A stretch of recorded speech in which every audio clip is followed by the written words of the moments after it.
दोस्तों आज आप इस वीडियो में जानने वाले हैं कि सीमेंटेड सादा फर्श किस प्रकार से बनाया जाता है, उसको बनाने का प्रोसेस क्या होता है। स्टेप बाय स्टेप इस वीडियो में आज आपको मैं दिखाने वाला हूं, ध्यान से देख करके समझिएगा। दोस्तों फ़र्श कभी भी अगर हम बनाते हैं, चाहे रूम में बनाएं चाहे बिल्डिंग के बाहर यानी कि एप्रन का फ़र्श बनाएं, तो जो ये प्रोसेस मैं आपको बता रहा हूँ सेम यही प्रोसेस होता है। जैसा कि आप देख रहे हैं, हमने यहाँ पर नाप करके इंची टेप से एक निशान ले लिया है और निशान उस जगह का लेना होता है जो सबसे ज़्यादा हमारी ऊंची जगह होती है। उससे ही फिर सारा लेवल निकाल करके और सब साइड से इकसार कर लिया जाता है। देखिए जैसा कि आप देख रहे हैं, अब हमने यहाँ पे एक जगह निशान ले लिया है, इंची टेप से नाप करके इस तरह से निशान ले लेना है और फिर उसके बाद में लेवल चेक कर लेना है। इस प्रकार से फिर कॉर्नर पे यानी रूम में अगर कर रहे हैं तो सारे कॉर्नर पे लगाना है यानी कि चारों साइड। और अगर बाहर की एप्रन, जैसे कि आप ये देख पा रहे हैं, हम बाहर की एप्रन पे फ़र्श डालने वाले हैं आज, तो हम जो है यहाँ पे 3-4 जगह इसके निशान ले लेंगे ताकि हमें गुंदे लगाने में आसानी हो।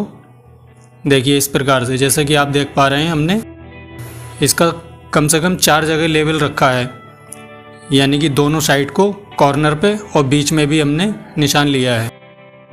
ठीक है, अब लेवल करने के बाद में दोस्तों देखिए अब शुरुआत किस प्रकार से जो है करनी है।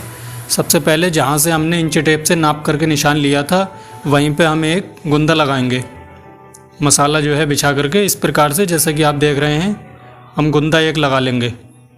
मान लीजिए हमने 20 इंच पे ये निशान लगाया था फर्स्ट में, तो अभी हम यहाँ पे 19 इंच पे रख लेते हैं।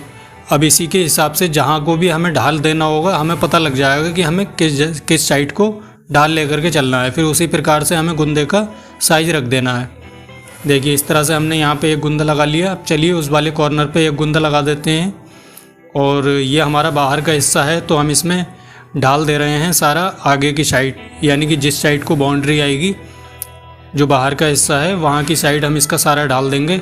तो पीछे का हिस्सा हम इसका बराबर रखने वाले हैं, पीछे का बराबर रहेगा और इधर बाहर की साइड जहाँ बाउंड्री लगेगी यहाँ को ढाल होगा और यहीं पे हम यहाँ पे एक पाइप लगा देंगे ताकि यहाँ से हमारा ओवरफ्लो हो सके, पानी सारा निकल जाए बारिश का।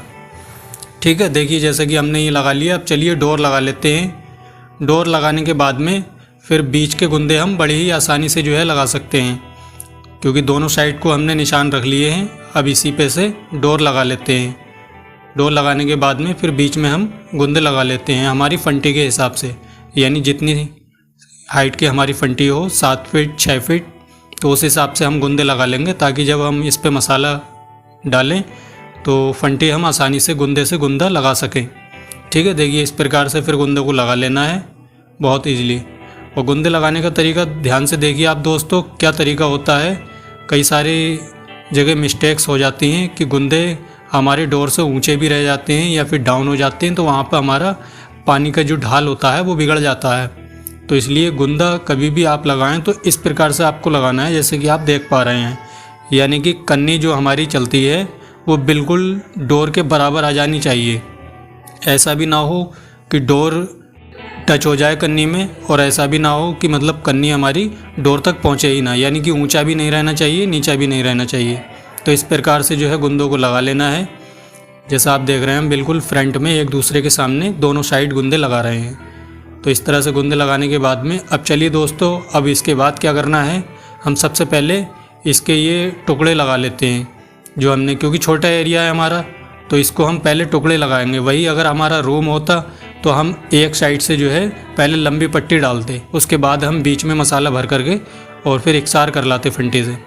तो ये हमारा एप्रन है तो इसलिए इसको हम पहले टुकड़े डाल लेते हैं इस प्रकार से, ताकि जब हम बीच का हिस्सा भरेंगे तो उस पर बड़ी फंटी लगाने में हमें आसानी हो जाएगी।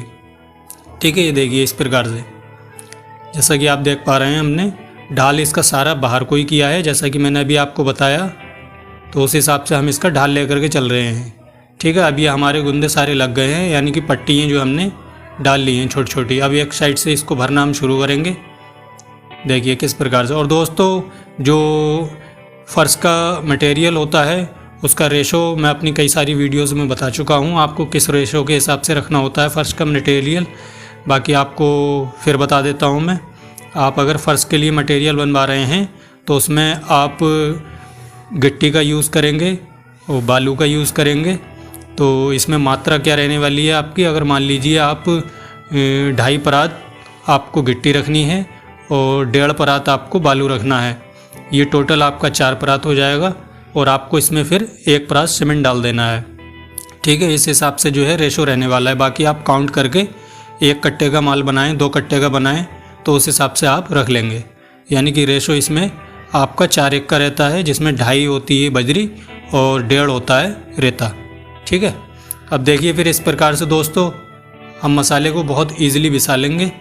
देखिए जैसा कि आप देख पा रहे हैं, बहुत आसानी से जो है मसाला हमारा पिसता चला जा रहा है, क्योंकि हमने छोटी पट्टियाँ ही लगा ली हैं। अब बड़ी फंटी से हमारा बहुत आसानी से ये फ़र्श बनकर कंप्लीट तैयार हो जाएगा। देखिए किस प्रकार से जो है हाथ को चलाना होता है।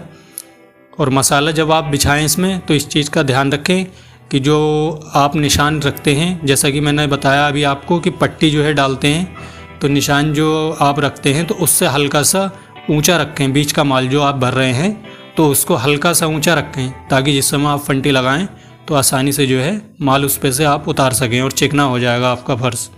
ठीक है, देखिए इस प्रकार से फंटी को चलाना है। फंटी जो गुंदे होते हैं इसमें बैठना नहीं चाहिए बिल्कुल भी, क्योंकि अगर बैठ जाएगी तो इसका जो है लुक ख़राब हो जाएगा, यानी कि आपका ढाल बिगड़ सकता है। तो इसलिए फंटी को बैठने नहीं देना है, बिल्कुल जो हमने निशान रखे थे उसके बिल्कुल बराबर रखना है। देखिए इस प्रकार से फिर लगाना है।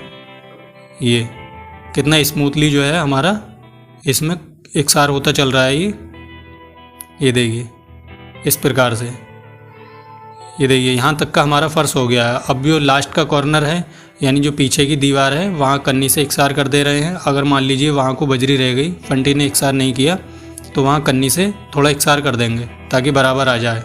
ठीक है, और बाहर की साइड जो हमारी है, जैसा कि आप देख पा रहे हैं, ये जो बाहर की साइड हमारी है, तो इसको हम बाद में जब ये फ़र्श थोड़ा सा खुश्क हो जाएगा, यानी थोड़ा इसकी नमी जो है कम हो जाएगी, तो फिर हम इसमें मसाला टाइट लगाएंगे, जिससे कि हमारी धार आसानी से ही बन जाए। ठीक है, अब चलिए ये वाला हिस्सा भी हम यहाँ को पूरा कर देते हैं। जब ये इतना कंप्लीट हो जाएगा, फिर उसके बाद में इसकी घुटाई किस प्रकार से फिर लगानी है वो भी आप वीडियो में देखेंगे आप, कि किस तरह से जो है पूरा फुल डिटेल के साथ दोस्तों आपको बता रहा हूँ, ताकि आपको आसानी से समझ में आ जाए। और मेरी हर वीडियोज़ में आप अगर मेरे रेगुलर व्यूअर हैं तो आपको पता होगा कि मेरी हर वीडियो में आपको आसान तरीका ही मिलता है, यानी जिससे कि आप देखते भी हैं और फिर सुनकर समझते भी हैं, क्योंकि प्रैक्टिकल काम करके मैं आपको दिखाता हूं, जिससे कि आपको काम करने में काफ़ी हद तक मदद मिल जाती है। अब देखिए जैसा कि आप देख पा रहे हैं, इस प्रकार से दोस्तों फंटी को चलाना है, ये बहुत स्मूथली, और ज़्यादा हाथ को जो है दाब कर नहीं रखना है, बिल्कुल हल्के हाथ से जो है फंटी को लगाना होता है। ये देखिए हमारा कंप्लीट हो गया। तो ये हिस्सा हमारा कंप्लीट होने के बाद में अब फिर जैसा कि मैंने अभी आपको बताया कि इस पर हमने धार बनानी है टाइट होने के बाद में, और फिर घुटाई कर लेनी है। देखिए ये घुटाई करने के बाद में हमने बिल्कुल कंप्लीट कर दिया है। तो हमारा फ़र्श कुछ इस प्रकार से बनकर तैयार हो गया है।